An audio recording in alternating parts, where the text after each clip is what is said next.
Hello नमस्कार दोस्तों। आज के इस वीडियो में हम बात करने जा रहे हैं परिमीकरण के बारे में। परिमीकरण को इंग्लिश में बोलते हैं रेशनलाइजेशन। आपको मैं बता दूं कि इससे जुड़ा हुआ एक प्रश्न क्लास 9th में पूछा जाता है। परिमीकरण से जुड़ा हुआ कहा जाता है कि इस आपको दे दिया जाएगा क्वेश्चन और कहा जाएगा इसको आप रेशनलाइज करो। रेशनलाइज कहने का मतलब कि कोई भी फ्रैक्शन में जब डिनोमिनेटर यानी हर के जगह पे यानी किसी भी बट्टे में अगर कोई नंबर लिखा हो तो नीचे रूट होता है, कोई नंबर पे रूट लगा होता है, उसको रूट को हटाना ही रेशनलाइजेशन कहलाता है। ठीक है, तो उसको मैं दिखाता हूँ कि क्वेश्चन कैसे दिया हुआ रहेगा, फिर आपको इसको बनाना कैसे है। एकदम लेवल बढ़ाते हुए जाएंगे क्वेश्चन का। ठीक है, अब ध्यान से यहाँ पे देखिएगा। लेवल 1 बोलते हैं। ठीक है, लेवल 1 इसमें किस तरह के क्वेश्चन होंगे मैं आपको बताने जा रहा हूँ। लेवल 1 में एकदम सिंपल क्वेश्चन होंगे, जैसे 1/√2। ठीक है, ये क्वेश्चन हो गया। 1/√2 क्या हो गया?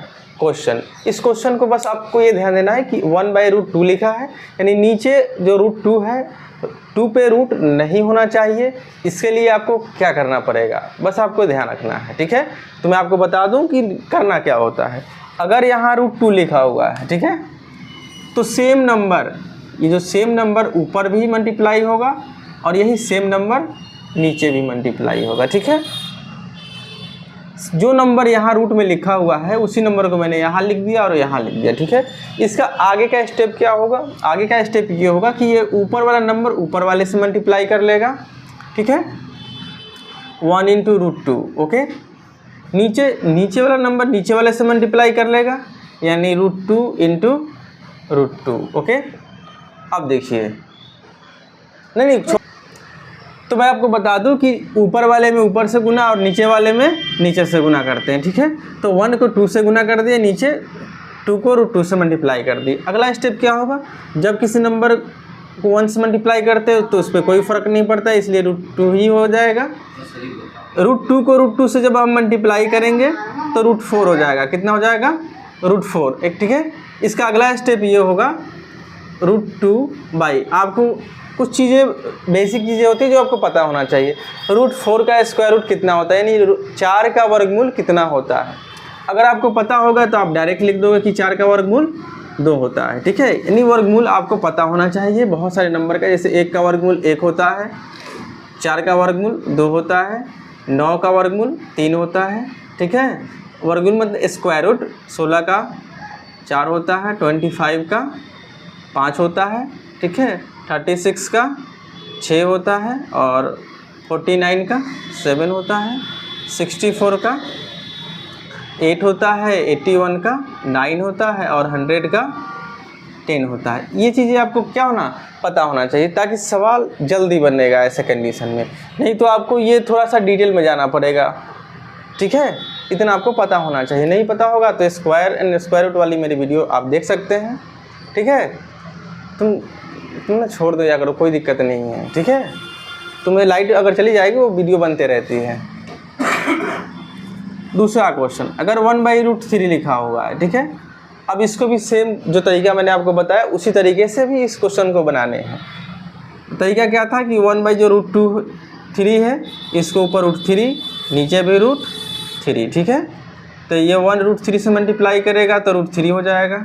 ये √3 ठीक है, जब ऐसे √3 × √3। आपको एक चीज़ और पता होना चाहिए, मैं आपको बता दूं कि √3 ये दोनों जो है ना एक ही रूट के अंदर लिखा जा सकता है। √3 को एक ही रूट के अंदर लिख सकते हैं, यानी आपका ये हो गया 3 और ये हो जाएगा √9। बहुत सारे बच्चे को पता रहता है, वो यहीं से अलग कर देते। रूट के अंदर जिसका पेयर बन जाता है वो रूट से बाहर आ जाता है। कुछ बच्चे ऐसे भी कर देते हैं यहाँ पे। तो 9 का स्क्वायर रूट कितना होगा?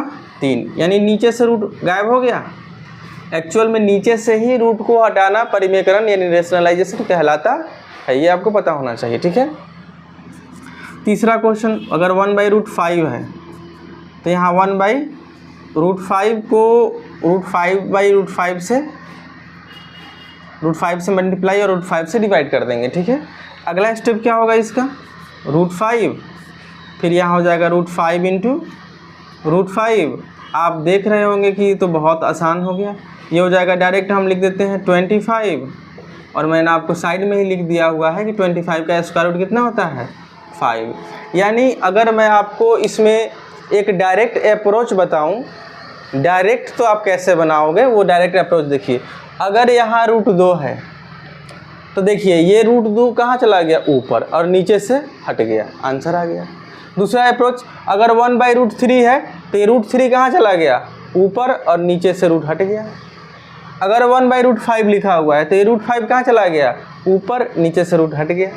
आप सवालों को एकदम 1 सेकेंड में भी आंसर दे सकते हैं। क्योंकि मेरा ये मानना था कि मुझे तरीका बताना ज़रूरी है, इसलिए मैंने तरीका बता दी। कुछ क्वेश्चन मैं आपको दूंगा, हो सकता है अगर आपकी इच्छा हो तो कमेंट बॉक्स में उसको बना के सेंड कर सकते हैं, ठीक है।